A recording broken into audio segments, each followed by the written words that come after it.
like Katie and Joe. I've met those before, and I think Jerry I've met before. So few familiar faces, which is quite nice and scary. So the presentation this afternoon, I've tried to pitch it because I appreciate some of you will be quite experienced and some of you will be quite new. So hopefully we've got the picture, the presentation right. So I'll introduce myself. I'm Lisa Dean, as Ruth has said. Currently work with One You Lincolnshire, which is our healthy lifestyle integrated programme. But my background is in coaching and lots of things. I've worked in clinical commissioning, I've worked in primary care. So I've been on both sides of the coin, if you like. So I've been out there doing the job, and I've also been behind the other side of it. But I keep coming back to coaching, so there must be some draw around it. I'm going to let Shane and Nicola introduce themselves as to what they do just before we crack into the session. So, Nicola first. Okay, hi, I'm Nicola. I'm a One You Lincolnshire health coach. I've been with One You Lincolnshire for 3 years. I've also worked in partnership with the GP surgeries, helping them to kind of create more referrals. But similar to Lisa, health coaching is something that I've been very passionate about, and I've really enjoyed over the last year and a half working in this sphere. So. Hey, and my name is Shane Kelly. I'm a health coach, obviously with One You Lincolnshire, and I've been doing this job for the last sort of 3 and a bit years. It's gone by very, very quickly. And before that, I was a health trainer in the old, going back a few years now, too many years.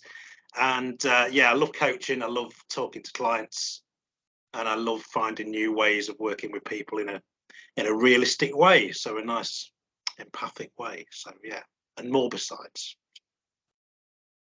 Thanks very much. Today I'm going to share a presentation, and I do appreciate that, you know, when we're doing things online, it can seem a little bit remote, but really want to encourage you to, you know, pop your hand up in the chat. Shane's going to keep an eye on that. So if anybody pops their hand up for a question, we'll stop what we're doing and we'll do that. And use the chat as much as you like. As Ruth said, it's really nice seeing a few faces on camera. It means we know we're not alone. The best one I ever delivered to was a group of college students, and not one of them came on camera, took the microphone off, and I was like, I wonder what's going on here. Are they all in bed and they've just switched their laptop on? But glad to see you guys are not all in bed, so that's great. So what we're going to cover today is coaching conversations. So we're trying to give you a real practical insight as to what those conversations look like. Some of you will be absolutely brilliant at this already, but myself and Nicola were just having a chat beforehand, and we were both saying that it doesn't matter how many times you come to these types of training sessions, there's always something that somebody does a little bit differently, or there's just a little new thing that you take away. So hopefully there'll be something, a little nugget of something that you'll get out of this session today. Hopefully more than just that, but at least that. So I am going to share my screen, and hopefully technology will be kind to me.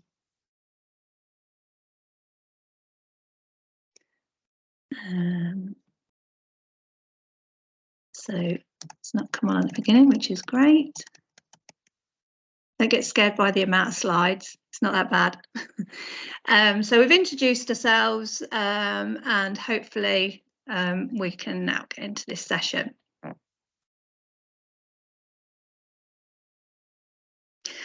Can I just check, Shane? Can you just give me a thumbs up if this is showing on the screen, just so I know? Because once I'm sharing, I can't see anything else. Thank you. Okay, so today's session content, we are going to look at coaching conversations. Nick's going to do a little bit of coverage around directive and non-directive, as well as provide illicit sections of coaching. And then the second part of our session, we're going to look at experiments and goal setting, and how we're adopting a slightly different approach to goal setting within One You Lincolnshire. And just to share it with you and take from it what you want and see what you think of it. what would I like to happen today? Okay, so aspirations. It wouldn't be coaching if we didn't have some aspirations of what we'd like today. I'd like to think that you've given yourself time to be present today. You've got no distractions, because this is precious time that very few of us get away from that direct working with clients and they're doing our job. So get the most out of it by being here, by enjoying the session and being open to what the session presents to you. Hopefully some positive ideas for you to take away. Like I said earlier, hopefully you'll learn at least one new thing, and with that one new thing you'll want to go away, either to share it with other people or put it into practice. And hopefully today you will go away feeling like you've been part of a collaborative learning environment, hence why please feel free to ask anything you want. We don't mind deviating away from the presentation a little bit if there's a burning question that you feel you need an answer to that's not coming up in this session. We're quite happy to do that. What we're also going to do is have what we call a Jamboard. Nicola will pop a link into the chat, and all you need to do is actually click on that and it will take you through to it. And we'll give you a quick tutorial of how to use it. It's basically an online whiteboard with sticky notes, and you type the sticky notes in and save it, and then it goes onto the whiteboard. We've got 4 boards throughout the session and there's a little question on each one. So Nick, if you're happy to pop that link in the chat so it's ready to go, that would be brilliant. Yep, all done. Thank you very much. And then what I need everybody to do is to just click into it and go on to page 1. And Nick, if you don't mind doing a little tutorial of showing where the people will see your arrow moving and where the post-it notes are, just pop something like, I don't know, hello, happy new year, whatever it is. Oh, I've lost my page, bear with. Okay. So all you need to do is go along to the 4th icon here down on the left hand side, click on that. It'll bring up a sticky note. You can type in your answer to the question. You click save and then it positions itself on the board and you can just move it to where everyone else can see it too. Okay. So we'll give you all a couple of minutes to get onto that. If you've got any issues, just pop it in the chat, and then just use a post-it note to pop anything that you'd like to pop in there based around that first question. It just helps us to work out where we're going today, and hopefully, but at the end of it, we can go back to it and we've kind of answered what you've wanted to know.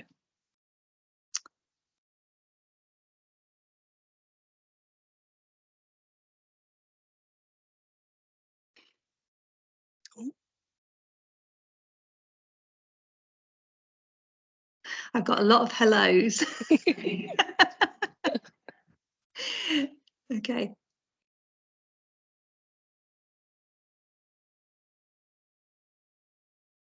Okay, great. So we've got someone who is new to care coordination and here to listen and learn, which is fabulous. We hope you get something really good out of this session today.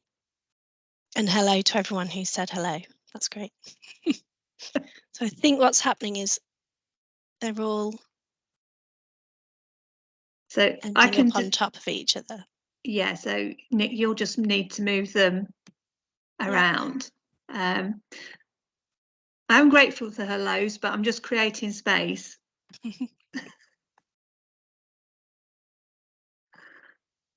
Okay, so someone else new to social prescribing, looking for some ideas for working with my patients in the community. Brilliant. Looking at something different, to look at something from a different approach. Brilliant. More confidence and more knowledge. Fantastic. Brilliant. So it sounds like everyone is ready to learn, which is great. Okay, so feel free to keep going with that. I'm going to go back into the presentation and carry on so we stay on time. I was just saying to Ruth earlier, I've managed to condense what is usually a day's training into hopefully an hour and a half. Pulled out the main bits for you, so we'll go back into that.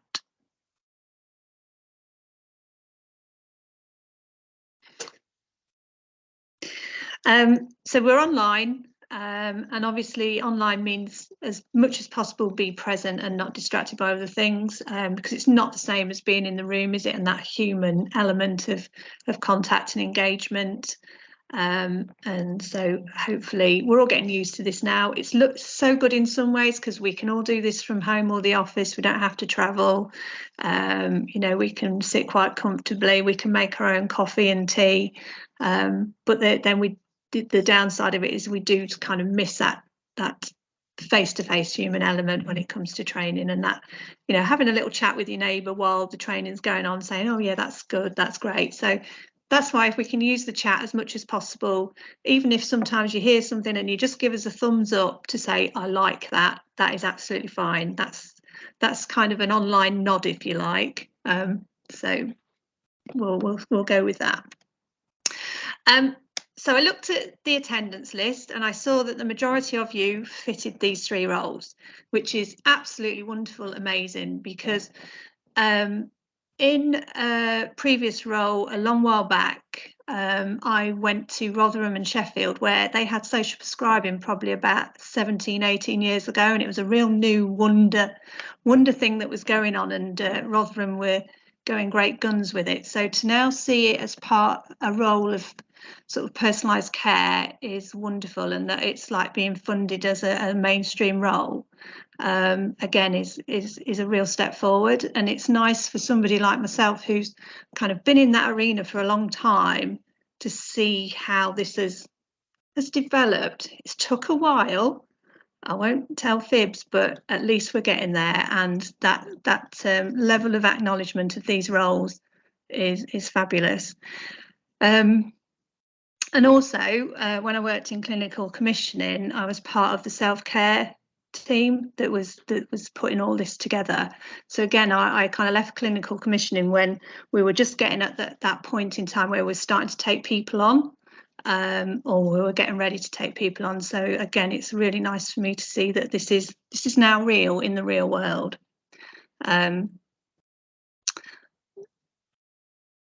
And I've popped these slides in because I'm going to share this presentation with Ruth to be able to share with you all. So I thought, I'm not going to go into great detail around these, but it kind of really shows how these roles, although they're quite unique in what they do, they also cross over and they also really link well together. So you'll probably find that you've all got patients who could sit quite easily with any one of you, and that working together and that support around them can only bear good fruit, I feel.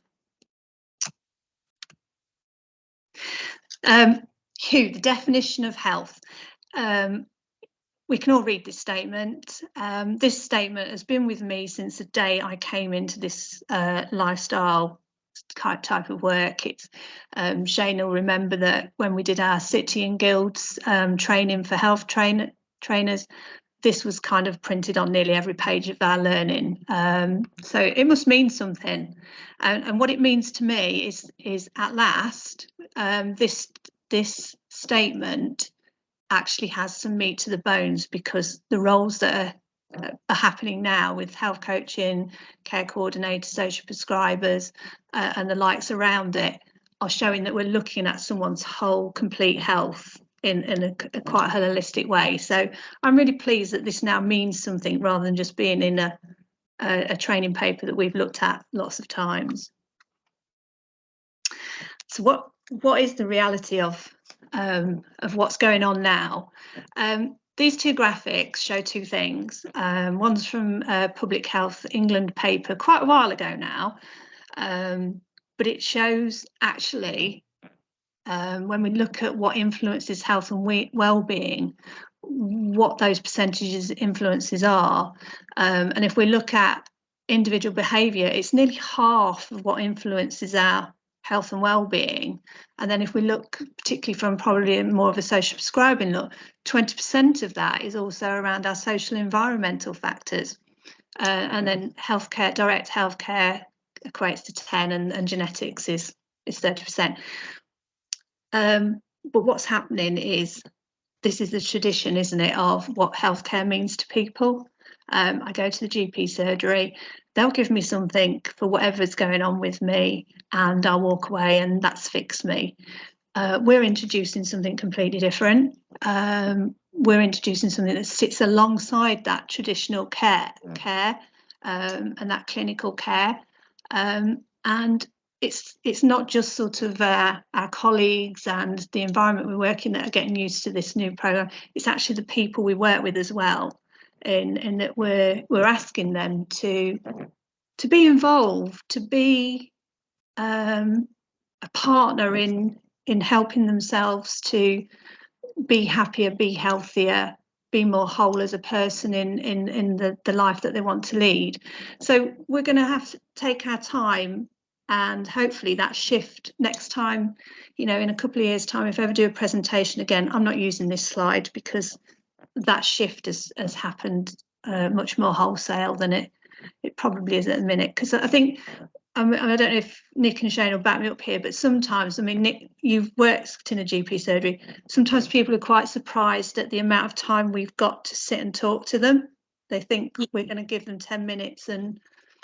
Yeah, absolutely. Yeah. Actually being able to sit in with you for half an hour and actually explain not just their symptoms is really beneficial, to look at their whole life experience, maybe not the whole life, but their current life experience, and what they're dealing with. And that can be really powerful to help us start to elicit the change talk from them, and build a better shared understanding of what's happening. Yeah.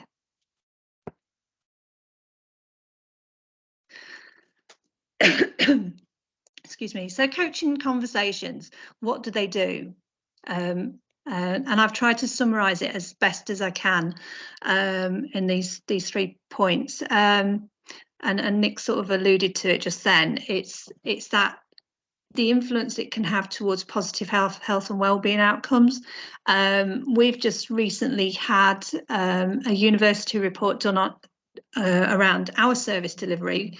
And what was really interesting is that any of our clients that came through our service but had the addition of a health coach input were 4 times more likely to have a successful outcome with their chosen pathway.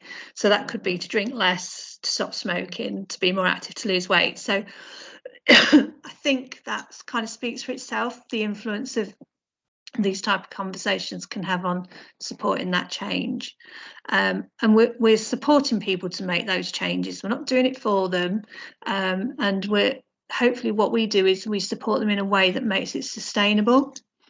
And I think the last one, the best resource is you, is really important, because it's you as a coach, you as a social prescriber, you as a care coordinator, who gives that human touch to all these theories and skills that coaching offers, that allows them to become real for the person who's with you. So it's really important to acknowledge that actually we are a great resource, and we should be proud of being a great resource. Okay. So why should we give this approach space in an already busy room? I'm hoping that everybody in this training today, we've already given it that space and we're already on board, because we get what it means. We understand, the power of it, and the kind of people we are. We're passionate about making that difference in this way. But what I thought I'd do is just quickly show you just one of my health coaches outcomes over the last couple of months with some of her clients.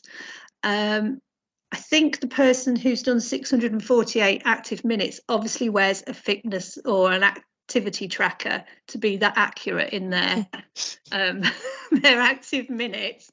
But some of the comments, like having time to listen, help me find what I needed to do to get on track with my life, my health. It's just, those kind of comments mean such a lot. It's not just the the outcomes. It's not just that this, the person with knee pain now takes less painkillers. It's actually the quality of their life, the empowerment of, what it means to them to have some element of control over their own health and well-being.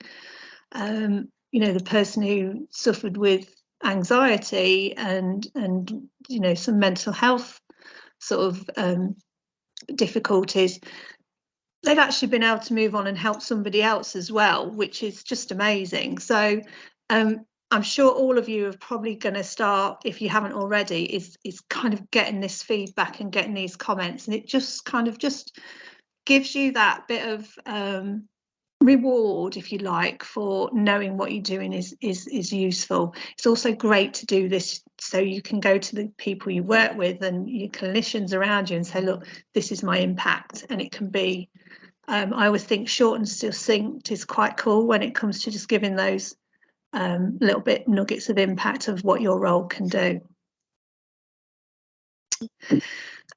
So if we can just nip back onto the Jamboard, if possible, go on to page 2, and it would be really great if you can give us a little insight into any challenges that you have already when engaging with clients, because then we can make sure that what we're delivering this afternoon hopefully gives you a few answers or a bit of support around those challenges that you have.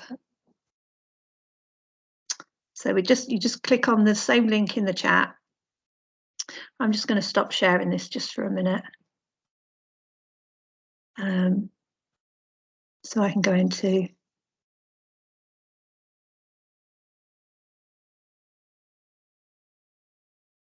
I've put the link in the chat again, just in case you can't. Oh, brilliant. Thank you.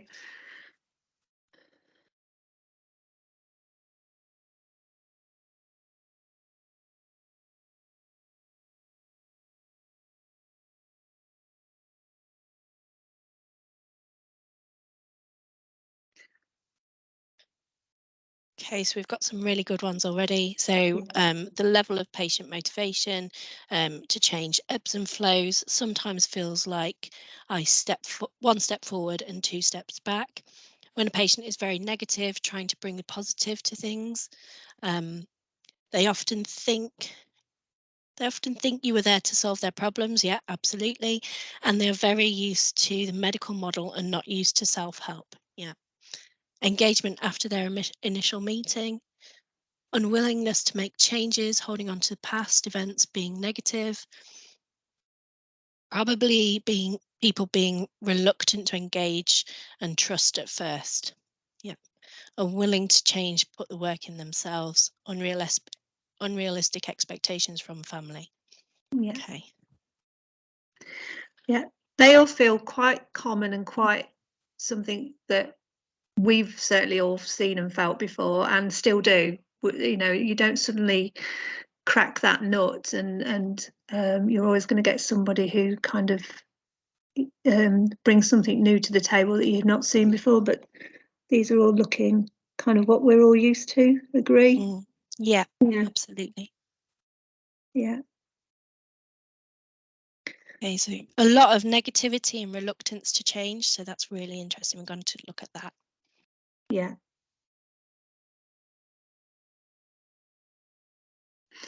Yeah, like that, giving them confidence and taking responsibility for their health. Hopefully, you might end up today with a few tools to help you do that. Fab. Right, I'll come back into the presentation and we'll see where we go from here, and hopefully some of those things that you've popped on there, when we come back to them at the end, you can go, yeah, I think I've got something there that'll help me with this.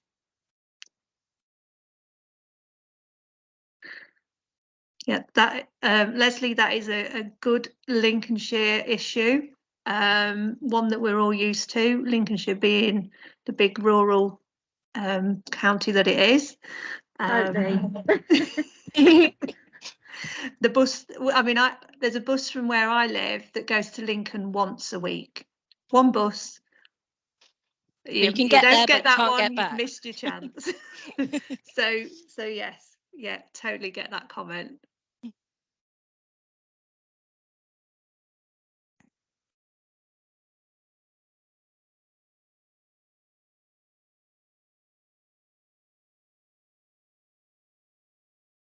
You able to share the slides again, Lise? Has that worked? Yeah. Yeah, fab. So quickly, definition of a health coach. It's a partnership and it's a change process.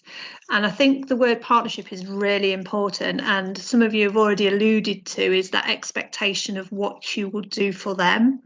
And what we've quickly got to facilitate and get the client to realise is that it's a partnership. Our role and their role in this process is something we do together. And we're offering them something that we can support them with, that, you know, necessarily doing it alone would make it quite difficult for them to do. So I think this is quite a great statement of what being a coach is. And that's not just coaching in lifestyle or primary care, that's coaching of any kind. It's always a partnership and it's always based around a change process, enable clients to change their mindset. You know, which isn't, we know from the comments as well that we've seen, that's not always an easy ask. So let's have a look. Definition of motivational interviewing. I've highlighted a few of the key words because I think, again, it really hones in on what we're trying to achieve when we look at motivational interviewing. This comment is from what I call the godfathers of motivational interviewing. So Stephen Rolnick and Bill Miller.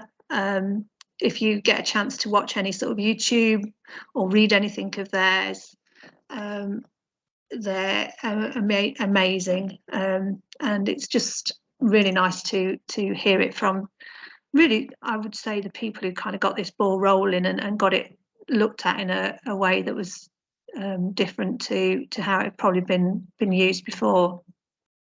Bill Miller worked, I think, in alcohol and substance misuse services originally.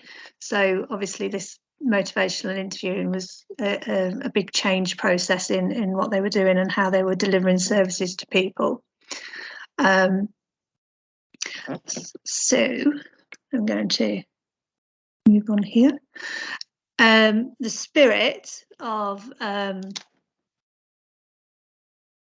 MI. So I've written these words in. They're not mine. I've not made them up myself. I'm not that clever. But they're the key areas of what it is. So it's about partnership, which we've just talked about. It's not a one-sided relationship, this coaching experience. When we talk about accepting, it's about identifying with, understanding, supporting people's personal choices, using affirmation, showing empathy, is what we, when we're talking about acceptance. And I think when we talk about partnership, it's a case of doing with and for rather than doing to and on, if that makes sense. If you ever feel like you're doing something to somebody or doing it on somebody, it probably needs flipping and looking at, am I doing this with them and am I doing this for them? To know that you're kind of in that spirit of motivational interviewing. Compassion. I think most of us in this role will have compassion sort of running through us, because the type of person that wants to do these roles is usually a naturally compassionate person. So we are interested in people. We want to make their world better. We want to help them to have the best version of themselves, you know, within their daily lives. So compassion's a natural thing that I think most people who covet these roles and take part in these roles probably have quite naturally. And then evocation, which I've put in brackets empowerment, because I look at evocation and think, oh, I need to look that up. What does that mean? So we're talking about empowerment here. So we're focusing in on people's strengths. We're looking at what their intrinsic motivation is to change, which we'll cover in this session. We'll find in, you know, what they're already doing, what they want to do. We're building self-efficacy. We're aligning probably some of the actions they're doing with their values, and we're showing belief in them. We're showing belief in them that they can change. Nick and Shane, you got anything around motivational interviewing that you want to add to that? Only as we move to the next slide from me. Okay. But I will do that then. unless Shane's got something. Well, you put it so articulate, like I can say articulate. So yeah, it's basically rapport, isn't it? Rapport building and all the various things that you need. But yeah, it's really important that like Lisa said, then it's about what we offer, isn't it, and our individual skills and sort of the balance of our experiences and things, and what we take from that, negative or positive. So yeah. Okay, right. I'm going to hand over to Nick now, so I'm going to just sit here and sip my drink and listen to Nick. And enjoy the ride a bit. So Nick, just let me know when you want me to move the slides on, and I'll do that for you. Yeah, thank you. If you could move to the next slide. Thank you. Okay, so we're going to talk a little bit about directive versus non-directive approaches today in our conversations. Just quickly going back to the empowerment section of the motivational interviewing, empowerment is really key. And why is that? It's because a person cannot easily go beyond the expectations they have of themselves. You might have lots of expectations for that person, but unless they're able to adopt them for themselves and have them for themselves, they can't reach beyond them. They can't see beyond them. So when we're talking about the directive versus non-directive approach, we're actually looking at how can we move towards a non-directive way that empowers people. Please can I have the next slide? Thanks. Okay, so the directive approach then, that is really what people are expecting when they walk into a clinical surgery. That's what they're used to. They're used to having someone in front of them who is the expert, who knows more than they do about the situation that they're in, who, from our point of view, might be a bit of a fixer and be able to give them clear guidance and instructions as to how they're going to change their lives, solve their problem. They expect that that person has a better understanding, and therefore psychologically it puts them in the role of the child, and it puts us, the practitioner, in the role of the parent, which is not a good power dynamic.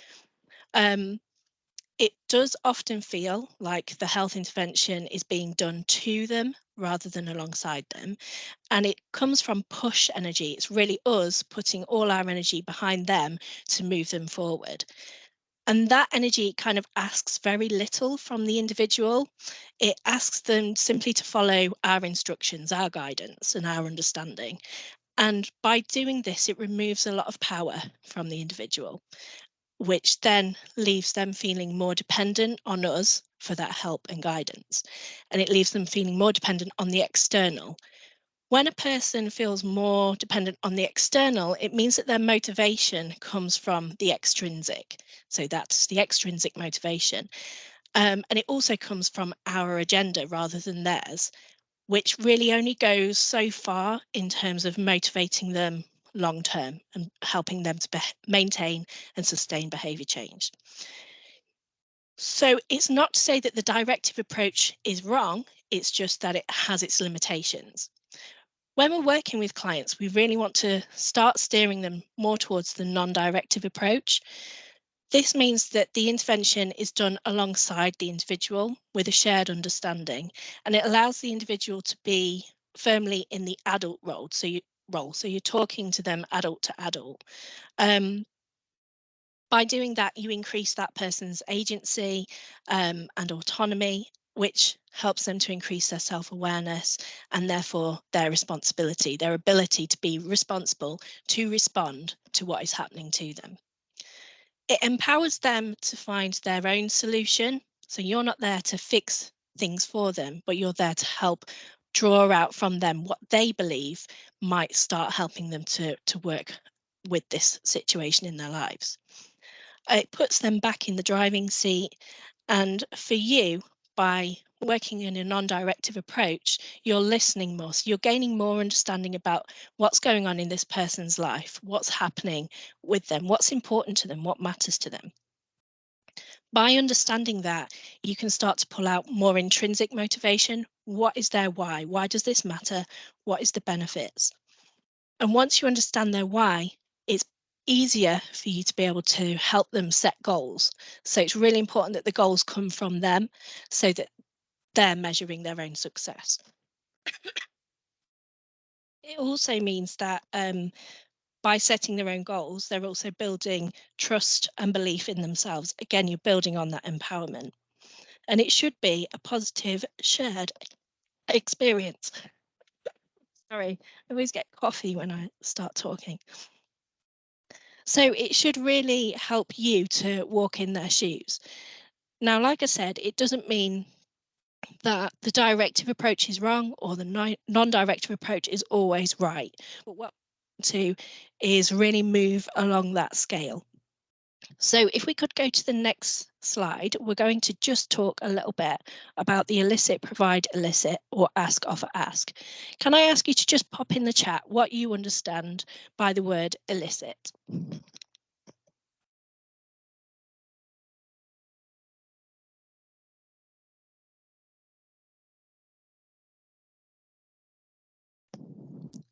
Okay, I'm getting from that no one understands what the word elicit means. So you're all in the same boat. That's great. And I'll put my hands up. I had to look it up again, even though I've learned it many times. So the word elicit means to evoke or draw out from a person. It's about pulling from them their understanding, their experience. Ah, brilliant, Amy. Thank you. To draw out, fantastic. Had COVID over Christmas. That's my excuse. Okay. So when we talk about ask, offer, ask, or elicit, provide, elicit, we're really looking at how we can go from that non-directive approach and that directive approach and kind of travel along that pathway nice and slowly while still holding that person at the center of your conversation. Asking permission to give any advice is really important. It's really powerful. It means that you're not just assuming that that person wants to hear what you have to say. It's respecting that person's autonomy and agency and boundaries. It's keeping the conversation a shared space with open dialogue, and people are more receptive to what you have to say and less resistant to any changes that you might possibly suggest. It also affirms to them that they are the most important person in this conversation, which is where you want them to be. So that first ask then, you're really asking at this point, what do they already know about their situation? What can they tell you about the problem or the situation that they're trying to work through? What do they already know? What are the resources that they've already accumulated? What knowledge? What is their current view? What's their current understanding? And during this part of the conversation, you're then able to reflect with them and also clarify what you've heard and what you've understood. You're also then able to identify gaps in any of their knowledge or wonky thoughts and ideas about their what they believe they know. For example, I had a client who told me he could quite easily lose weight on 2,300 calories. Brilliant, that's great. He then told me that he understood by that it meant he could have 10 Mars bars a day because they're 230 calories each. So I had to be a bit gentle then in talking to him about nutrition. But by understanding what he understood about that, I was able to understand where I could input some knowledge. So once you've given the client or individual your information, you've provided them with information, and I do suggest that you go with information, not kind of thoughts and ideas that you've plucked randomly out of the air, but information that you know to be based on fact that they can look up and verify. Then you're wanting to ask them again, what have they understood from this conversation? What do they, what in your suggestions feels good to them? How could they start to make changes based on the knowledge that you've just given them? And really, again, by doing that, you're giving them permission to have a dialogue, to discuss further and debate. And again, to bring it back to a shared decision making. So through all of this, I think what is important to remember is that the person coming into your room or you're speaking to on the phone, they may not have caused the problem, the situation that they're in, but absolutely through our conversations we can enable them to be part of the solution. So that's kind of what I want to leave you with on there. Any questions about the ask, offer, ask element? No? Lovely. Lisa. Thank you. Just if you're not comfortable asking a question out loud, pop it in the chat. We'll watch it, we'll pick it up. But equally, if you want to ask a question, like I say, just pop that raised hand on the reactions thing. And Shane's going to just watch out for those coming up. And like I said earlier, we'll stop. And can I just ask something, Lisa? Yeah. Can I just say, so no question is daft. There's no daft questions. So believe me, I ask every question. So even if, please do ask any question about it. Yeah, that is exactly true. There is no such thing as a daft question. Because you'll see a few people breathe a sigh of relief when you ask that question because they're thinking, I wanted to ask that. So yeah, okay, so back to session. I'm sure loads of you have probably heard of the acronym OARS. I think when I think about coaching conversation, this is probably the core of what a coaching conversation looks like. So, those open questions, we all know that open questions will create an opportunity for somebody to tell their story. From an open question, we can then elaborate, we can be curious, we can ask a bit more, what else? Sort of the spirit of wanting to know a little bit more about what they've given you in that answer to that first open question. Done in the right way, it's not kind of an interrogation, it comes across as, I'm really interested in you, I really want to know more about what you're telling me. So the power of an open question is wonderful. We can get stuck with open questions, so this is where sometimes a reflection is really helpful, because if you kind of get a little bit stuck or you're not quite sure where somebody's going, if you have listened and you reflect back on what you think you've heard, we can do simple reflections where we just literally paraphrase what that person said in a way that we're trying to gain an understanding of what their meaning is to those words. And then we can do sort of slightly more complicated ones where we use things like I feel, I sense. So you're kind of pulling into their emotions rather than the word, and the emotional meaning behind something. So reflections are really great. So one of the things that was on the Jamboard about, when we get stuck or when they're a little bit ambivalent, if you can find a way of pulling a reflection into the conversation, you can sometimes find that it can slightly move the conversation along more than another question does. So I've found, we record ourselves sometimes, and I have found that occasionally I'll do an amazing reflection and I sit there all pleased with myself, but a lot of the time I forget about being reflective and I'll go and ask an open question, and then when I listen back to it I realise I'm going, well, you just took yourself and that person down an alley there, Lisa, and if you'd have used a reflection you could have probably gone down a different route. So I'm starting to appreciate the power of using reflections in a coaching conversation. Affirmation is wonderful. It kind of highlights and pops a spotlight, if you like, on when somebody, if you're sort of noticing that somebody has been really strong in the way they've dealt with something, it might have been really difficult, but you're kind of acknowledging you do have strengths, you do have success, you do have the power to change. I've noticed it in what you said, and you give them that affirmation. The one thing I'll say around affirmations is make sure they're genuine, and not sort of that feeling of like a bit of a pat on the head. It needs to be that. And I think sometimes if you use the language around, acknowledging that their strengths and how, you know, amazing that it's been that they've been able to do something is a way. So check that out with yourself, check that out with a colleague when you're giving affirmations, how you would give them, and then you can work it out in your own head. You know, do I just need to change a word or two so it sounds right?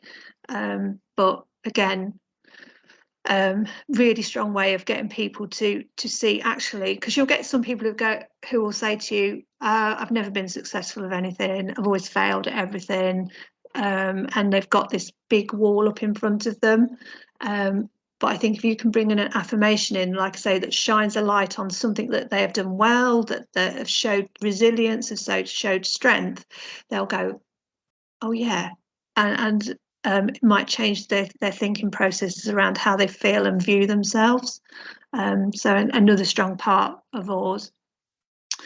And then summarising. With summarising, it's kind of, you don't necessarily have to use it at the end of the conversation. It can be a midpoint. It can be anywhere within the conversation. But what you're doing there is you're hearing what they're saying. So you're kind of reflecting, but also summarising on, I hear you saying that you would like to, and you know, this sounds like this is the main area that you would like to work towards, or you would like to change. So that's a kind of a summarising reflection, if you like.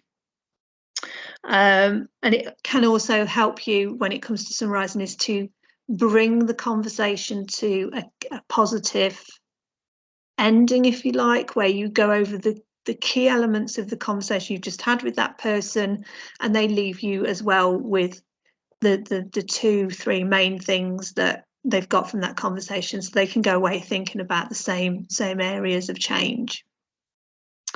And then what we want to do is elicit self-motivation statements. So we want to highlight where they're showing areas of wanting to change, where you sort of hear change talk.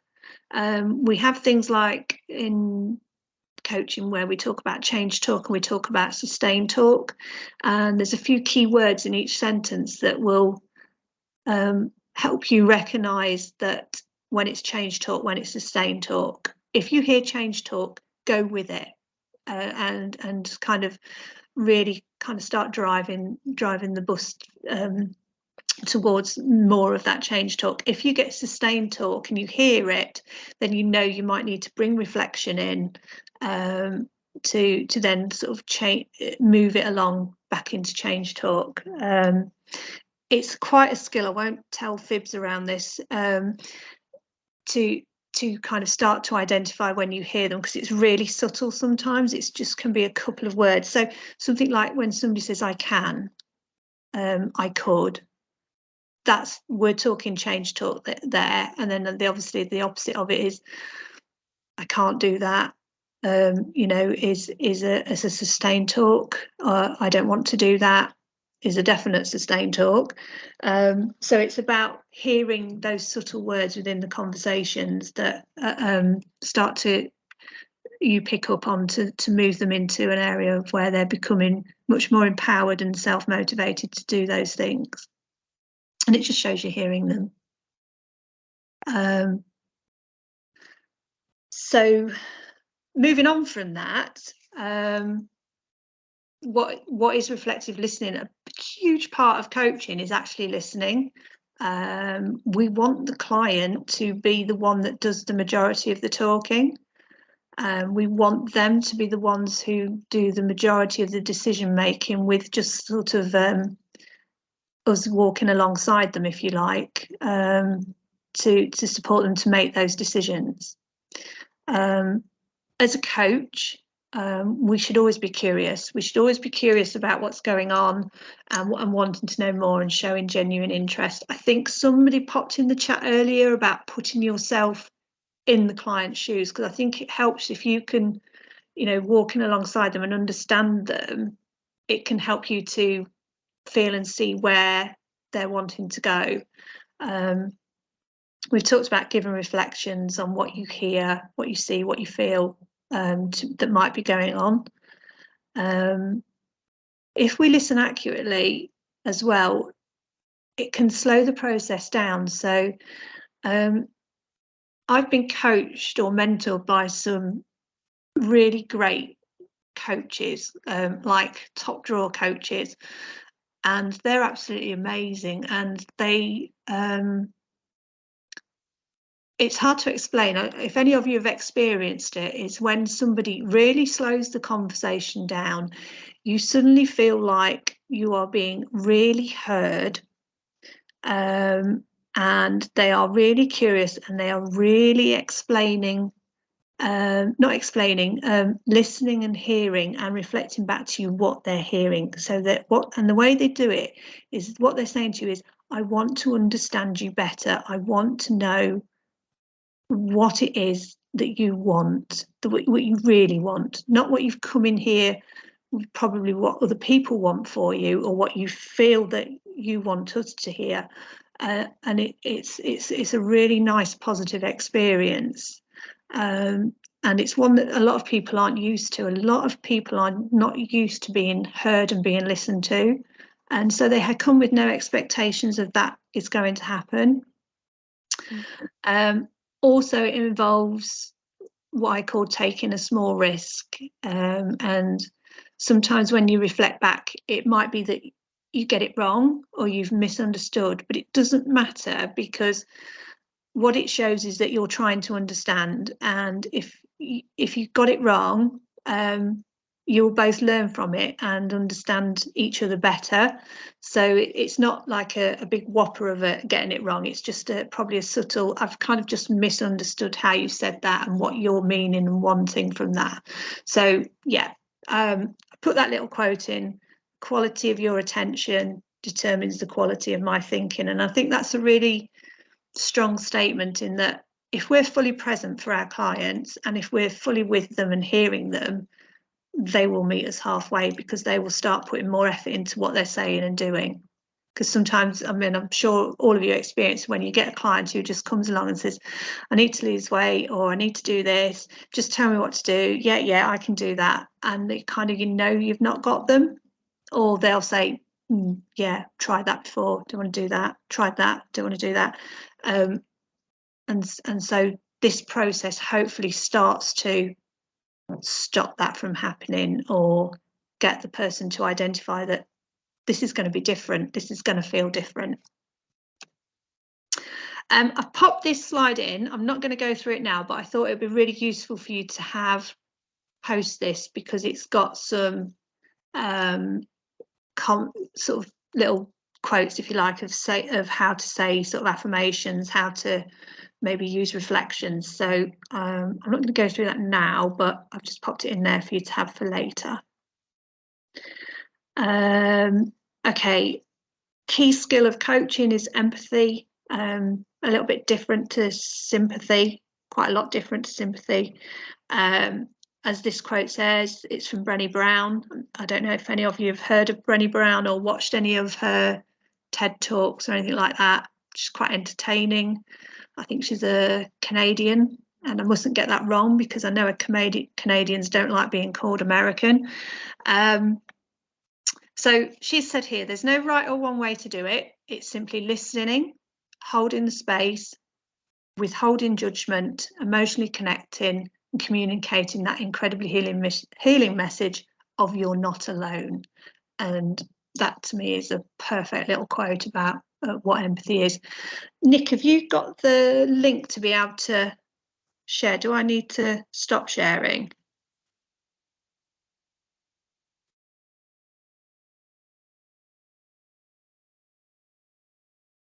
I think I need to just...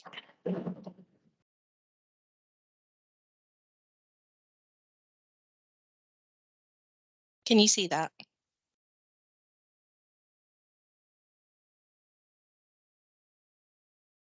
Oh. Is it working?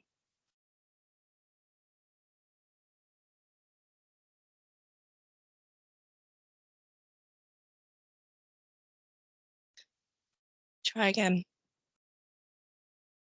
it was a lady with a very small espresso. No wonder she was gasp. Okay, so you can see that, yep.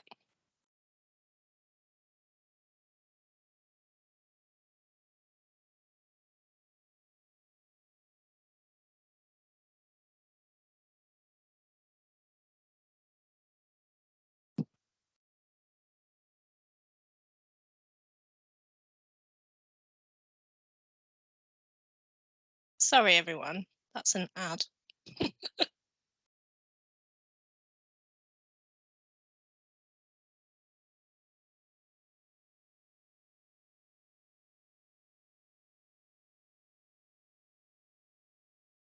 Nick? Lisa, just say we can't hear anything at the moment. There's no sound from the video. Nick, have you on the share clicked Yeah, include sound? I did, but then I shared it again, didn't I? Apologies, Yeah. everyone. Sorry. Everyone see that all right? Yeah, Yeah, can see it. it's not Brenny Cool. Brown though. Before I begin, can I just Okay. ask you to switch your mobile This is the link. phones off, please, or to silent? Maybe and- we can send a link later. Yeah, I can do it. I can do it. I'll do it. Sorry.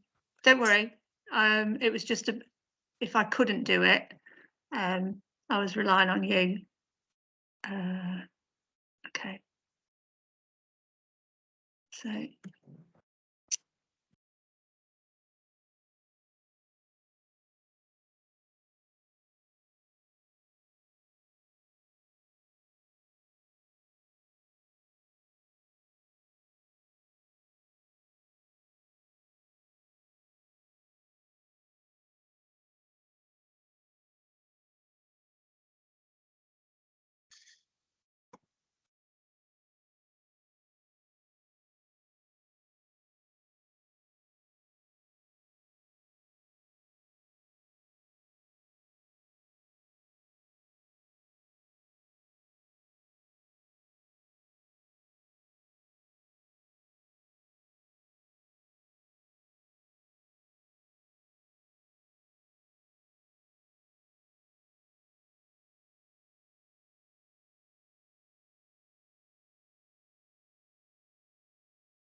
think I've got it. Sorry, everyone.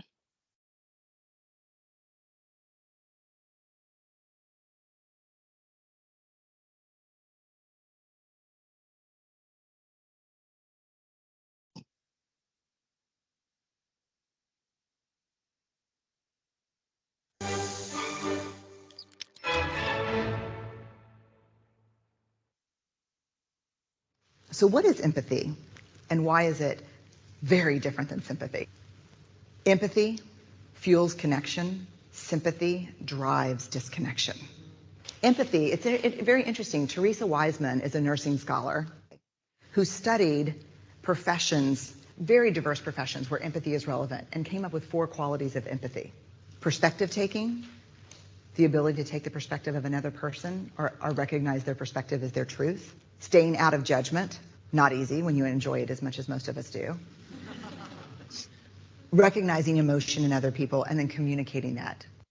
Empathy is feeling with people. And to me, I always think of empathy as this kind of sacred space when someone's kind of in a deep hole and they shout out from the bottom and they say, I'm stuck, it's dark, I'm overwhelmed. And then we look and we say, hey, climb down. I know what it's like down here, and you're not alone. Sympathy is, ooh, it's bad, no, you want a sandwich? Empathy is a choice, and it's a vulnerable choice, because in order to connect with you, I have to connect with something in myself that knows that feeling. Rarely, if ever, does an empathic response begin with "at least." Yeah. And we do it all the time, because you know what? Someone just shared something with us that's incredibly painful, and we're trying to silver lining it. I don't think that's a verb, but I'm using it as one. We're trying to put the silver lining around it. So I had a miscarriage. Oh, at least you know you can get pregnant. I think my marriage is falling apart. At least you have a marriage. John's getting kicked out of school. At least Sarah is an A student. But one of the things we do sometimes in the face of very difficult conversations is we try to make things better. If I share something with you that's very difficult, I'd rather you say, I don't even know what to say right now, I'm just so glad you told me. Because the truth is, rarely can a response make something better. What makes something better is connection.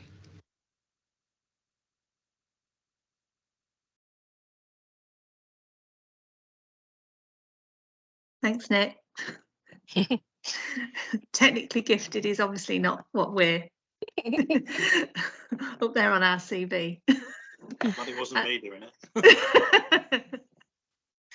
Oh dear. I think probably some people have seen that before because it is quite a common one, but for those of you that haven't, it's just a really nice little succinct way of explaining empathy really and what it is as opposed to sympathy. So hopefully that one was okay. We've just got a couple more bits to do and we're nearly there for the first bit.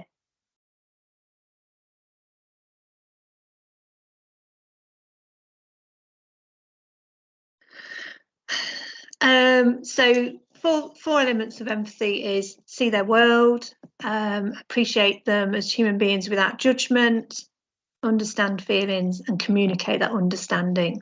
And like that last bit in the video we've just watched, it's not about saying, you know, wanting to make it better or to finding a solution. It's just about honouring that they've actually shared something quite deep with you and you know, that you're glad that they have. You might not be, but openly you are.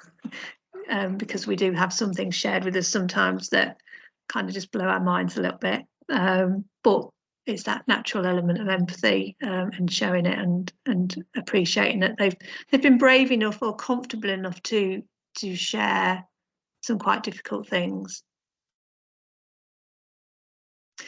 Okay, so we're on the little bit now that is around Nick and Shane doing a little bit of role play. And we popped this in because part of coaching is to give people confidence and hope to be able to make changes, to move forward, to be empowered to make those changes themselves and to improve their self-esteem. So what I'm going to suggest now is if we can all sit and listen to Shane and Nicola's role play, and if whenever you hear something that is like a reflection, an open question, affirmation, you know, if you hear change talk and you hear the coach pick up on it, just pop in the chat what you've heard. So if you've heard, say, an open question, just put OQ. If it's an affirmation, you know, just put A. If it's reflection, R. If it's summarising. So just if you kind of get where I'm going with this. Because we thought with having about 30 of you here, it might have been difficult for you all to go into little groups and role play yourselves. So these guys are putting themselves out there on the line, doing a bit of role play because everybody loves a bit of role play. And we thought putting my career in jeopardy. Love it. Not really. It's very brave to do it. I do appreciate it. So Shane's going to be the client. We have kind of got hold of him, haven't we, Nicola, and said don't be too difficult. Don't be a pushover, but don't be like our worst imaginable client ever. Just to allow you guys to see that coaching conversation in a kind of a real way. Like I say, in the chat, pop when you hear that coaching, or just mark it down yourselves if you hear those coaching bits, and that'll be the best way we can interact on an online in an online way. So I'm happy to hand over to you two now. Yep. Brilliant, thank you. So I just want to say we haven't rehearsed this at all, so I have no idea what's coming my way. So Shane, brilliant, thank you for coming in today. How are you? Oh, hello, Nicola. Yes, I'm all right, thank you. Yes, I'm happy to be here. Thank you. Brilliant. Okay, great. So it'd be really good for us to start off with just getting a little bit more understanding about why you're in today. What kind of support is it that you're after? Well, I went to my GP and I didn't even know about your service, to be honest. And I've been having a few injuries. I've always played sport, and I'm getting a little bit older, and I'm just a bit frustrated because I can't play football anymore and I can't run. So I'm a little bit, I don't really know what to do really, and I'm just a bit stuck. So the GP, I went in for a blood check and general men's health thing, and he's sort of signed me to you guys. So I don't really know why I'm actually talking to be completely honest. So I went along with it, and here I am. Okay, so you're a bit baffled by it, not a problem. So how did you feel when the GP recommended that you come and talk to us? What were your first thoughts? Well, I sort of went along with it. I was a bit, what are you going to do? You know, what are you going to say to me that, you know, what are you going to do? It's up to me to try and do something about it. But I'm willing. I'm all here. I'm here, so I'm willing to listen. So I have no idea what to expect. So what I'm hearing from you is that you've been quite frustrated with this injury. It's really stopped you from moving forward. But you also understand that there are elements that maybe you can put in place. Would you say that's right? Yeah, I'd say that. Yeah, it's up to me to try and make some changes. Yeah, I'd like to. Yeah, absolutely. Sorry, I've just had to chuck my phone on the floor because every time someone writes in the chat, it's pinging up on my phone. It's quite distracting. So apologies for that. Not a problem. Okay, so you are aware that there are some changes. And what do you feel are the benefits of making changes? Why do you want to make changes?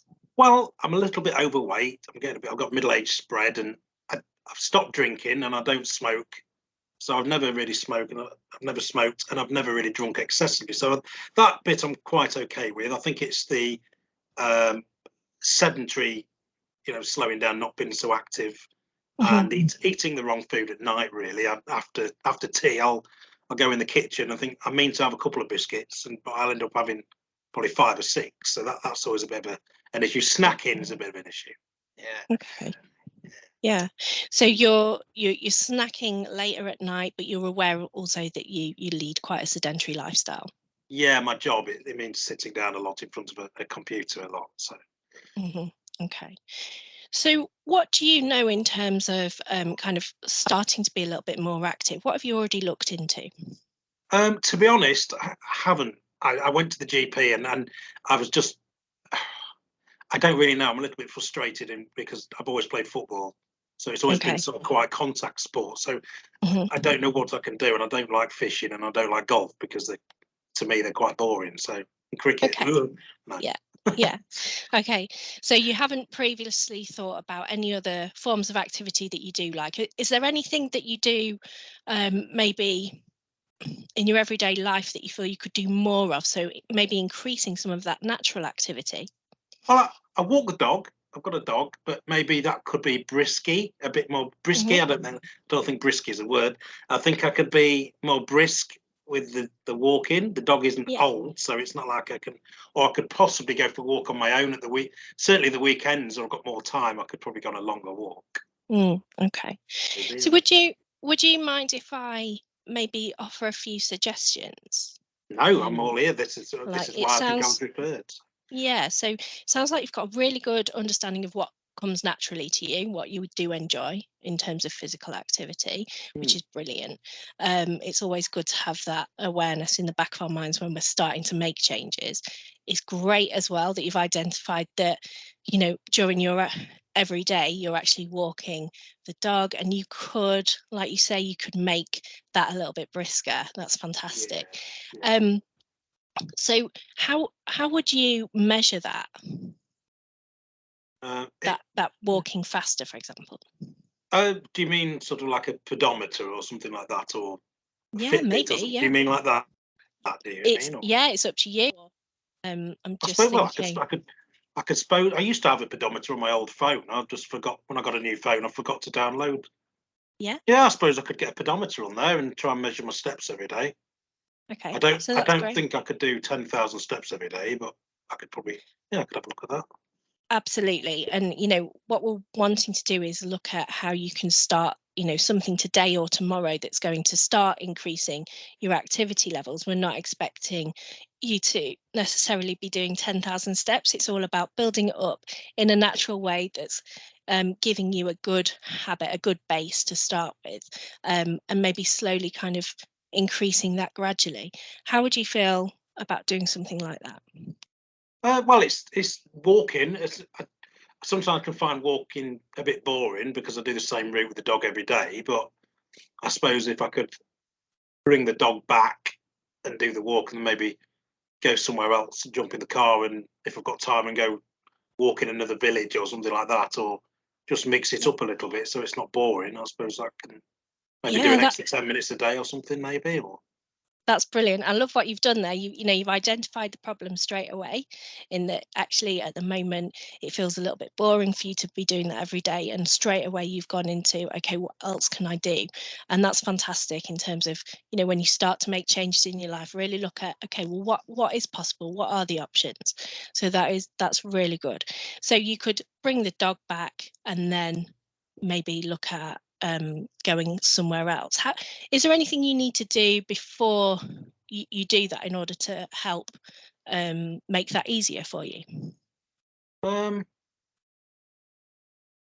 Good question. I'm just trying to think. Sorry for the delay. I'm just No, thinking it's maybe. fine. Well, it's wearing the right. I mean, if the weather's, I don't mind the weather. That's never been a problem because there's less people about, so I can get wrapped up and things like that. And Yeah, so making sure that you're properly, prepared to go out in whatever weather is there. yeah, well, there's something that somebody said to me ages ago. If they don't like going out in the rain, what do you do when you have a shower? Because you get wet. You get wet in the shower and you dry yourself off. It's just the same as going outside with a nice big coat.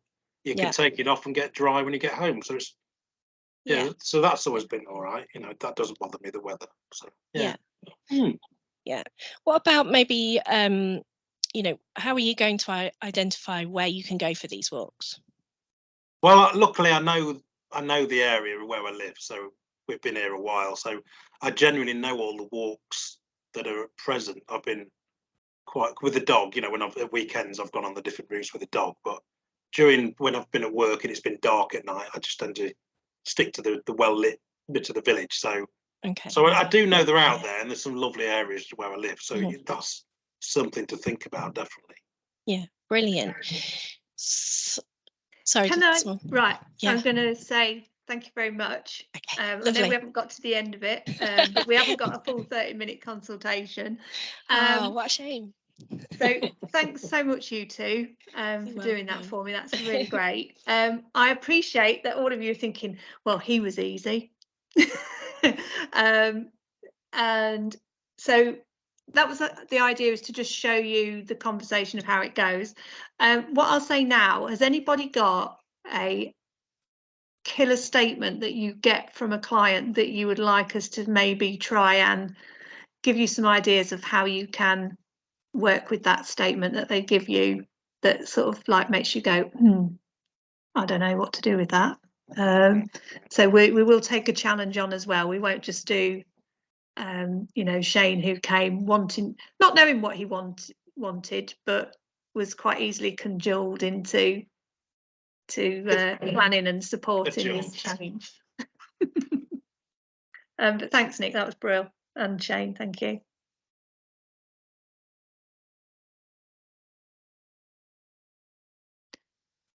Anybody got anything?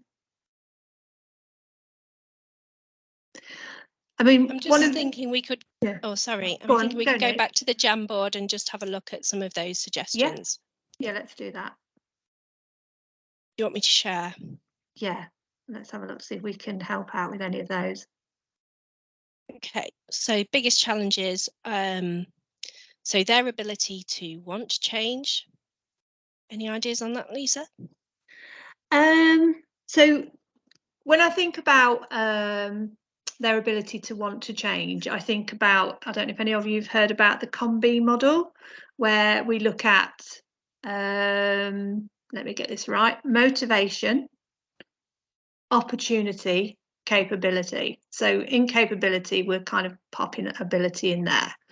So those all those factors need to be there to be able to make a change. So if somebody's ability to change, you're saying, isn't there, also look at their motivation and look at their opportunity. Align those two up, and then look at ability and capability to see if there's tweaks or changes that they could do based on what it is.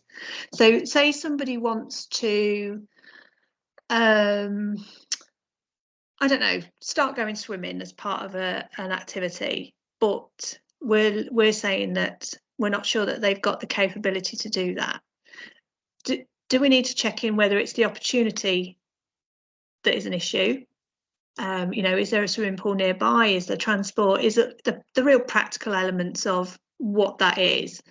And then what is their motivation for wanting to do it? And what's the outcome that they want? Because that's when we can check in to see whether it's ability, it is genuine ability, capability that is stopping them, or if it's something else. So yeah, go on, sorry. Yeah, no, I always think that when you've got someone who, and there's a few of these on this page here, of being unwillingness to make changes, or maybe they say things like, I just don't have the willpower, or my willpower fades. It's really important to ascertain from them what are the benefits they're getting from staying the same by not making any changes at all. Because it might be in that area that you find there's things there which they're not willing to give up yet. And really it's working with them to understand what's the payoff for staying the same, what's the long-term implications. Do they realise that by not making change they're actually signing up for some of these long-term health implications? So yeah, work out with why they actually want to stay the same. What's important to them about that?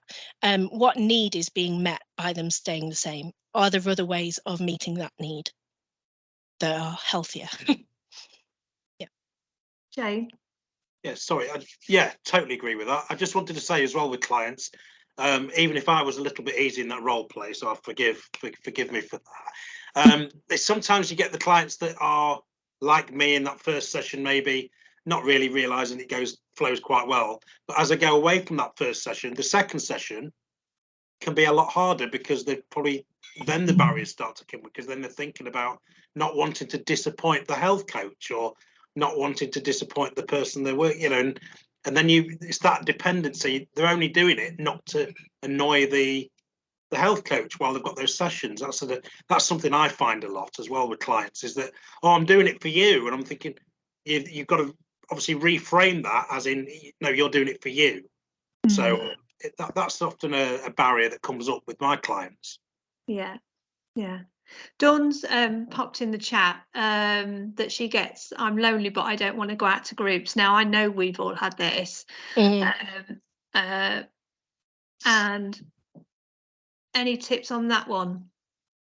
Yeah, I think working with their anxiety is quite powerful. So actually pinning down what is it that they are anxious about, what are they scared about, and looking at ways to kind of normalize that a little bit and help them understand that everyone, to some extent, feels that way. What can they do, not necessarily to go to a group to start off with, but what little step can they make to get them closer to that? So is it going for a walk to the end of their street each day just to get them used to getting out of the house? Is it asking a friend to come with them, getting that support? Is it finding something that is so enjoyable that they love so much that they stop fearing the people around them? And also maybe helping them to understand that if it's other people that they are afraid of, to be really mindful of the fact that they're afraid that the that they are assuming they know what those other people are thinking. So it's not based on evidence. There's loads of resources on the internet for helping with anxiety, but I would say work with the anxiety first. Yeah. Yeah, not push the actually attending groups, get them to look into while that's happening, and then hopefully, like you say, there might be something out there that they absolutely love and it will pull it out. Agreeing to something half-heartedly but not actually following through. That's what I would say there is, if you get that feeling, Amy, that that's happening, I'd go back and explore with them if it's what they actually really want to do, or if they're kind of doing what they think you want them to do. So yeah, that happens a lot, you know, and it might be that if it's been around goal setting, that actually they've just set something that's far too big initially as well. So, you know, they haven't, like Nick was trying to get Shane to do, was planning, you know, great, you say you're going to go for a walk and you're going to do this, and getting him to think it through a little bit more deeply than just making that comment of, I'm going to go for a walk, I could go for a walk. It was about, if it's raining, what you're going to do. So it's that, if you find that that happens, and it does happen, it's not uncommon for that to happen, check back in with them as to, you know, was what they said they were going to do too big?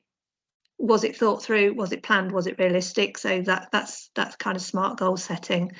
Yeah, think of smaller goals, Amy. Summarised it very nicely. Yeah. And you can Yeah. also take them back to, if you do like a visualization technique, you can take them back to that point in the week where they decided, maybe subconsciously, that they weren't going to continue with that goal. Like, what else was happening for them that day? Were they extremely tired? Were they hungry? Were they angry? That kind of thing. What was going on for them, and help them unpick that. And actually, what were the consequences of them not following through on that goal?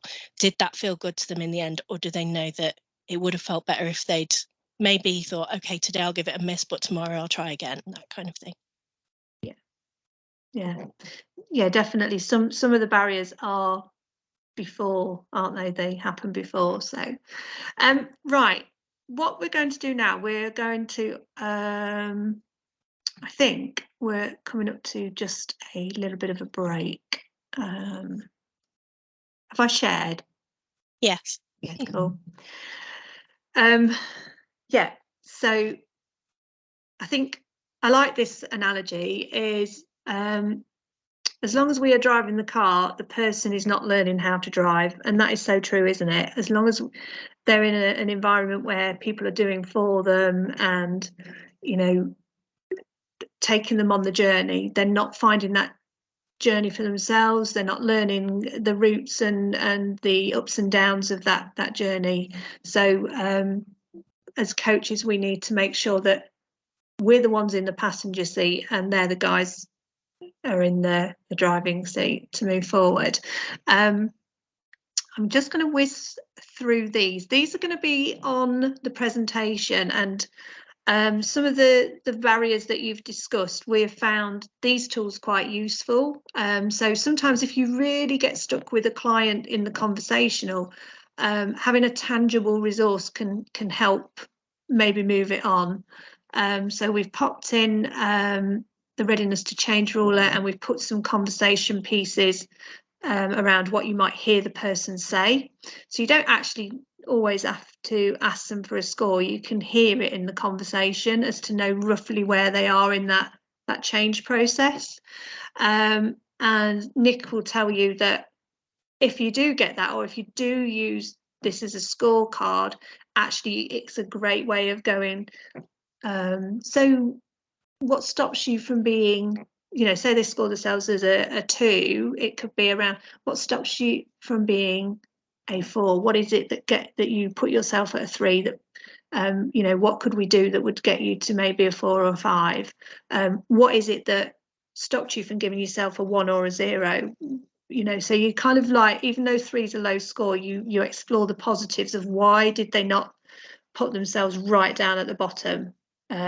So they can focus in on, well, actually 3 is a low score, but there was some positives there because I'm not a 0.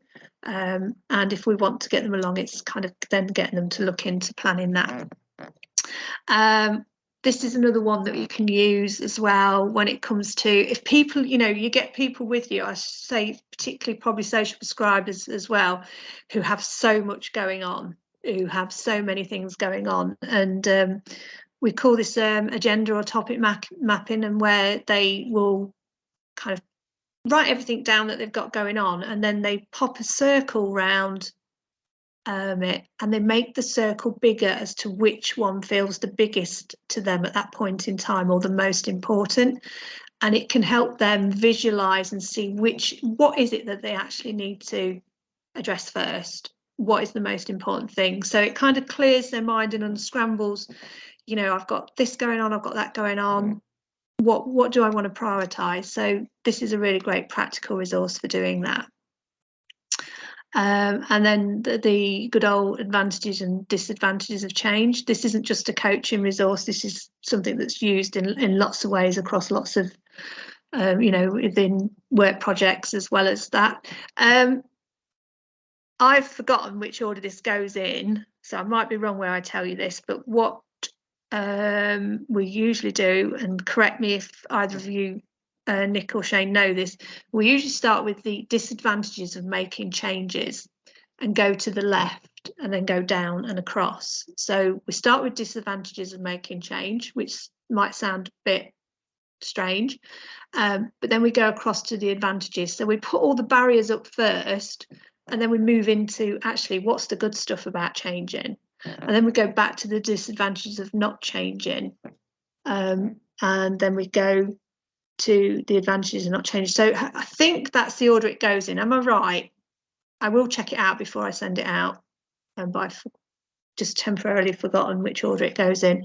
But there's a reason to do it like that. And I'll also look that up because I can't remember. So apologies for that. Okay, so I'm glad the other person has not been able to come today because we're already at 2:30. So that's our first bit. Does anyone have any questions or any confusion about everything so far? Are you still here? Are you still with us? Just a massive camera on, hands up. Yeah, we're here. Thank you. It's always handy. This is a lonely place, online training sometimes. That's wonderful. Thank you. Seeing so many people. It's lovely. I'm quite happy to just have a little 5-minute leg stretch, because I think we probably need that because you've been here for an hour and a half. The last bit is really short, so don't think we've got another long bit coming. We've just got the goal setting bit, and that should probably take 10 or 15 minutes. So if everybody is happy to, what do you want? Do you need, how long does it take to boil kettle, get a drink, toilet break? 10 minutes? And then 10 minutes, everyone. Yeah, and then just 10 minutes. Yeah. Yeah, lovely. and we'll pop back and just do that little bit of goal setting at the end, if that's okay. Fab. Lovely. Thanks, Lisa. Okay, thanks.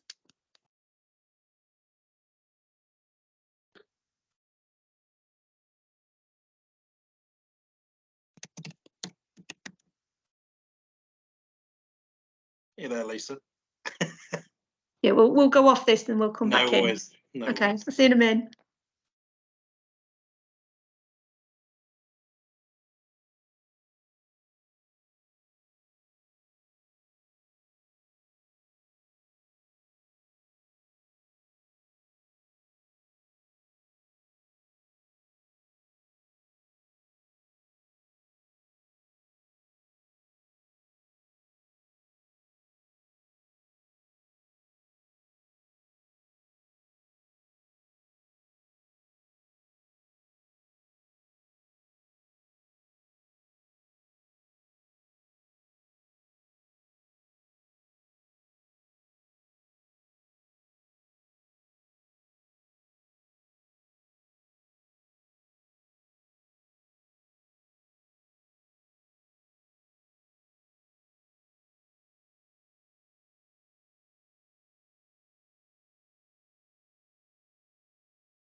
Thanks for your comment, Laura. That was really good.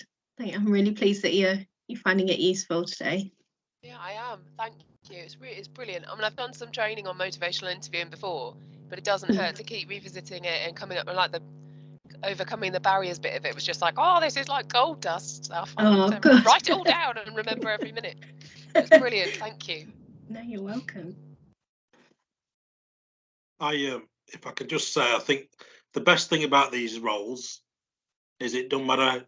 It's all about life experience sometimes, as well as what qualifications you've got as well, isn't it? It's about what you offer as a person and what rapport you build up. So without being too fluffy about it, that rapport that you get, it's amazing how it just opens things up, and just how people just, even when people are pouring out everything, and obviously you're trying to decipher change talk and negative talk, but it all comes in, and then you're making your notes, and then you can revisit the next session, because the note takes that you've done, then you can revisit that. So if it starts off in a negative, you can look at your notes, bring it back to a positive thing they said the week before.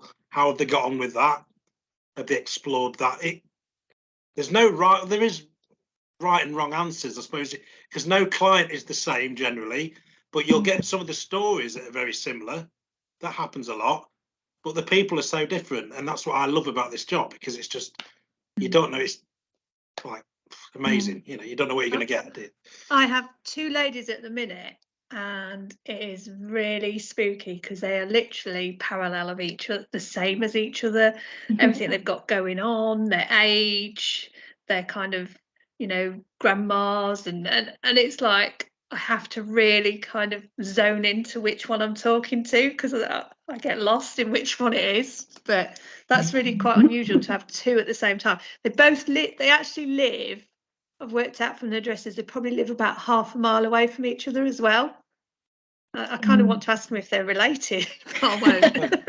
Lisa, Joanna's asked a question there about face-to-face, more or less effective as phone or online.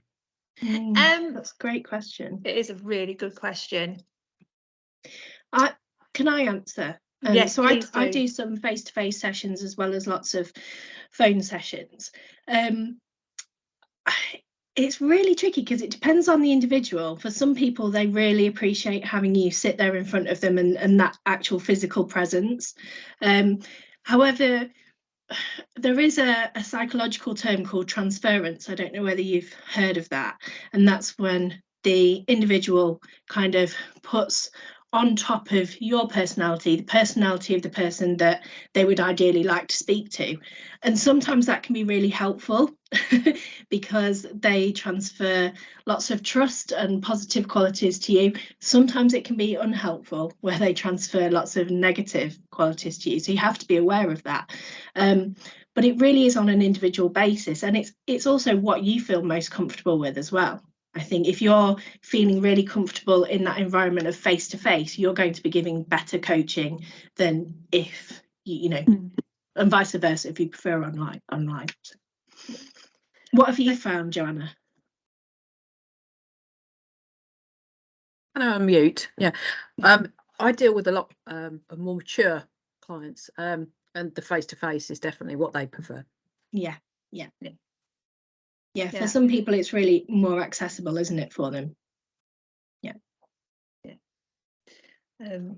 And like you've just said, Nick, it's also as a coach, it's where your comfort zone is as well as to if everybody's okay, I'm gonna just do this little bit of goals setting, so we stay within time, and then if we've got 5 minutes at the end, we'll just have a little trip back to the Jamboard once more, and we'll go from there. So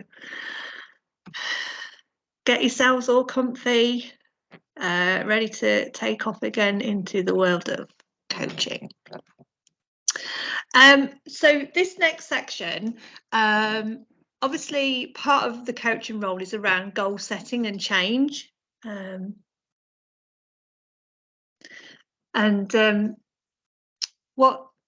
What's from my experience over the last 17 years, this process has been thought through a little bit differently. because when I first started as a health trainer, it was very much around SMART, which, you know, is a good tool and a good resource, but we also used to go, oh, what's your long-term goal, what's your medium goal, what's your short-term goal, and it was kind of not really breaking it down enough to give that person, you know, like we were talking about empowerment and self-esteem, sometimes the goals weren't detailed enough to allow that to happen. So we've as a company, we've changed some of our processes around things like our weight management, and we also are one of the deliverers for the diabetes prevention programme. So we've brought this thought process in around how we talk about setting goals for change. So we call it the power of tiny gains, but we have pinched it. I did tell Ruth that we'd pinched it, so it's nothing. And what that means. So we call them, in our company, we call them 1% progress experiments. And we've used the word experiments instead of goals because the word experiment allows a couple of things to happen. One is it's something you can try, and if it doesn't work, there's still something to learn from it. Because if you think back to school science, you could all be sat there with your little Bunsen burner and whatever it was you were burning away. Hopefully not somebody's hair in the row in front of you, but you know what I mean. But I can always remember doing something to do with blue crystals, and everybody's crystals turned out differently. But we all did the same experiment and we all did the same piece of work, but they all came out different shapes. So this is what the word experiment means. It means that it's unique to you. It may have a different outcome. So somebody could do the same thing, but you'd each have a different outcome and it'd have a different value to you. And equally, it can be a success or it can be less of a success, but there's always an element of learning around it. So that's what we've adopted within our programmes. And it's all fairly new to us. It's only sort of come in the last year, but this is where we've pinched it from. So if anybody's read James Clear's, author of Atomic Habits, I haven't read it. I've had the audio book and I do listen to it regularly. He reads it, so it's quite good. But he bases change on doing something better, 1% better every day. It means that by the end of it, you will be 37 times better. And when we talk about 1%, we're talking about really small. If anybody hasn't read his book or listened to the audio version, I do recommend it because it's really interesting and insightful because it's born out of his own experiences. Yeah, it's a nice little read if you're in this arena of the world. And again, you know, with books like that, you maybe take one or two things from it and think, yeah, that makes sense. That's a great idea. And this is one that we've took as a company.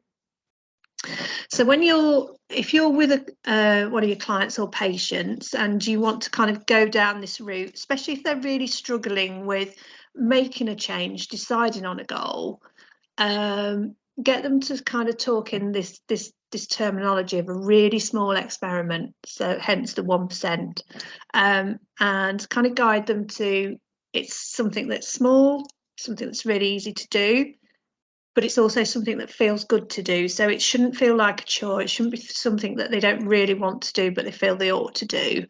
It needs to be something they're engaged with and that they've got some feelings and positive feelings of thoughts about actually doing it.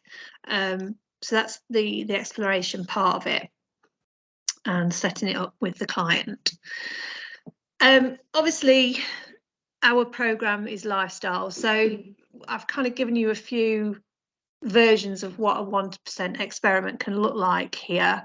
So you can see how small they are and how actually not massively impactful on having to make big changes, big plans, you know, what if sort of thing. It's just really small changes. So, you know, one extra glass of, if somebody's trying to drink more water, just have one extra glass. Don't suddenly think I've got to focus in on 2 litres a day.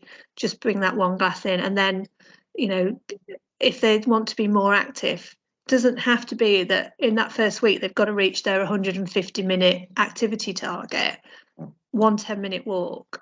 And then what you want to do with them, once they've sort of kind of took this experiment on, done it, the next time you see them, you want to do a little bit of reflecting with them, or even give them this to reflect themselves. So give them these questions to take away. So once they've tried the experiment, they can kind of self-reflect on, what was it that I did? What happened? So did I do it? Was it easy? Did I actually encompass more in than I'd initially set myself? You know, what got in the way? What stopped me from doing it? And what did I learn? Did I learn that actually having that 1 extra glass in the morning was quite easy? How did it make me feel? Did I feel any better? Was my concentration levels better because my hydration? So really get them to explore it. So it might be a really small change, but what you're then doing is getting them to really explore what that small change was and what was the impact. And hopefully, you know, if they have set it too high and they haven't, they learn and think, well, how do I scale it back a bit more? And then so it's, what's my plan for this experiment moving forward? So it's like, you know, it worked really well. I found it really easy. So now I'm going to. Or it might be, it didn't work quite so well. This happened, this got in the way.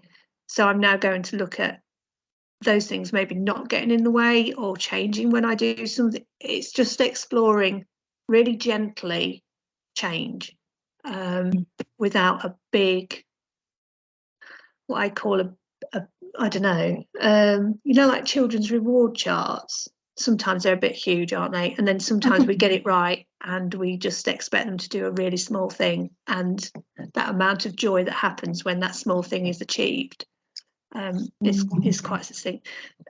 Nick, have you got anything to add to that? Yeah, it also gives them evidence as to why these changes are working or not working. So the ultimate goal is that they find things that work for them. So giving them, like, well, eliciting from them a 1% experiment, it really helps them to focus small, start making a change, and work out for themselves, rely on their own intuition, rely on what's happened for them, look at the evidence. Has that worked for me? Did I enjoy that? Did I not enjoy it? If they didn't enjoy it, it's okay, it's just an experiment. They can try a different experiment the next week. So it's about continually giving more choices to the client as well, so that they can keep trying. And so also, when you've finished your intervention with them, they've actually learned how to make those small changes. So in the future, they're going to be less dependent on having an intervention and more dependent on their own knowledge.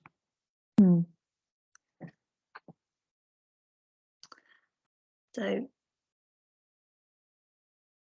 we just wanted to share that little bit of goal setting, because it's quite new to us. Maybe some of you have already experienced that and done that, but we have found it really successful that the smaller the change, actually it's more empowering to the client. And it might feel as a coach that it sometimes feels a bit too small, but it's not, because as James Clear points out, those small changes add up to a big change, massive change sometimes. Because it's what it does to the individual's ability to believe that they can do it. So that's it, everyone. So we're going to just quickly whiz over to the Jamboard one more time.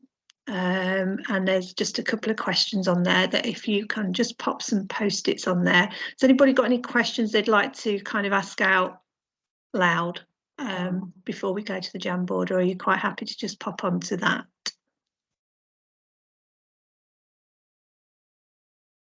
Yeah, we'll go Jamboard then. Nick, can you just pop the link in again, because I'm aware that loads of chat's gone on. There you go.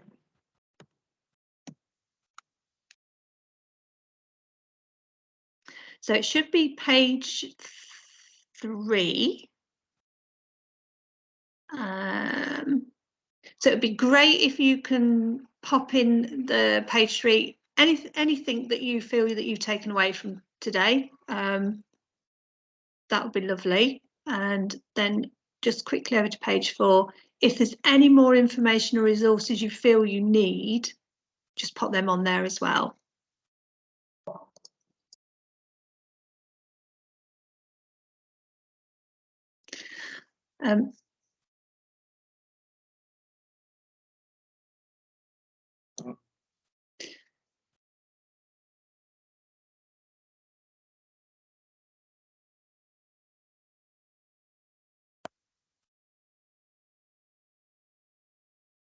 I mean, this is really a whistle-stop tour of coaching conversations. Obviously, we all know it's much more than this, but it was just an opportunity to just give you a bit of time to just revisit some areas of it today.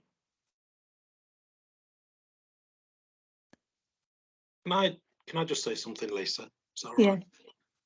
I think for me, doing this role, when you got 6 sessions with somebody, I think when you first start doing it, you put a lot of pressure on yourself that something amazing has got to happen in those 6 sessions of 30 minutes. And I think obviously to take a change, to make long-term changes, it can take up to a year for somebody to make a change. I think it's 8 months to make a permanent habit change. I understand. I might be wrong with that. But I think if you take the pressure off yourself a little bit when you're working with clients, it makes it a lot easier that you're not trying to get results. So, you know, if your targets and things, and I know there's an element of that, of course, for commissioning, but if you put your clients first all the time and you be yourself and allow the person to either come back into the service after 3 months and to build on what they've already started in those first 6 sessions. So it's like chapters in a book. That's what I always say to clients. Do what you can in these first few sessions, see what can improve, and then come back in if you so need to build on what you've done, hopefully, and just to reflect. They may not need all those 6 sessions the next time, but even just to check in, you know, a couple of sessions just to see the good stuff, hopefully. So that's the way I work, but we've all got different ways. So. I think really it's sometimes you may feel that you're not quite sure if you've actually made a difference, but sometimes, like Shane said, it can take time. So they might have had time with you and it might not feel like a lot has changed, but suddenly a few months down the line, they might be in a different position and they've remembered that intervention they've had with you and being able to implement some of the change. So every intervention we have as individuals with another individual will have an impact, and hopefully ours will have a positive impact, be it not there at that point in time necessarily. And I think when I first came into coaching, I used to think, all right, I'm going to see people and I'm going to, you know, sort it all out with them and they're going to go away a different changed person. And I kind of lowered my expectation quite quickly, otherwise I'd have burnt out quite quickly. But I couldn't fix everybody because, you know, when we first start, we're still in fixing mode because we're learning what coaching is about. And then eventually you think, actually, it's the small wins that really count. It's the small stuff. When somebody says something really small to you that's changed for them, like those comments in our slides earlier, you know, about you've helped me to get back on track. I now understand what I need to do. Those are the things that you need to hone in on, is when they say, I understand what I now need to do for me. Fab. So, right, we are at 3 o'clock. So I don't want to keep anybody beyond 3 o'clock. Thank you very much for completing the Jamboard. We're going to screenshot and save them and put those in as part of the presentation for you all. What I'll do is I will tidy it up a bit and send it out to Ruth to then share with everyone who's come today. So yes, thank you. Anybody got anything they want to leave as a parting gift, or we just want to say thanks so much for coming today. We've really enjoyed it. I hope you've got something out of it. Yeah, I just wanted to jump in and say a big thank you from Training Hub, Lisa, Shane and Nicola for presenting today. It's been some really, definitely been some really useful practical insights and provoked some useful discussion. So thank you for your time, really appreciate it. Just quickly to say, while I've got you here, that we do have a save the date for the next event. I'm just going to share a slide. Yeah, so hopefully you can all see that. So the next event is a face-to-face event. It's going to be on Tuesday, the 14th of March at Boston Football Club. And we have Dr. Peter Spite, who's a consultant in psychiatry at LPFD, talking on autism. And we'll be opening bookings shortly for that event. So please do put the dates in your diary for that one. And yeah, just a really big thank you again to Lisa, Shane and Nicola. Appreciate your time, and wishing everyone a lovely afternoon. Thank you. Thanks everyone. Thanks.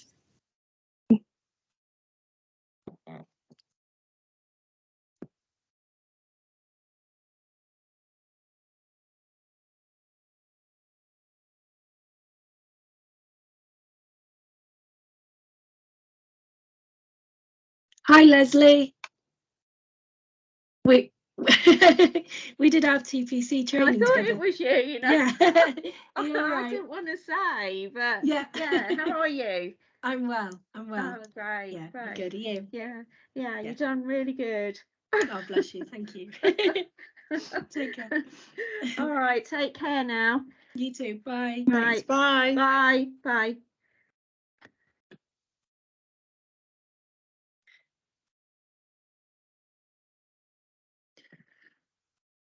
Ruth, I'll get all that over to you sometime this week.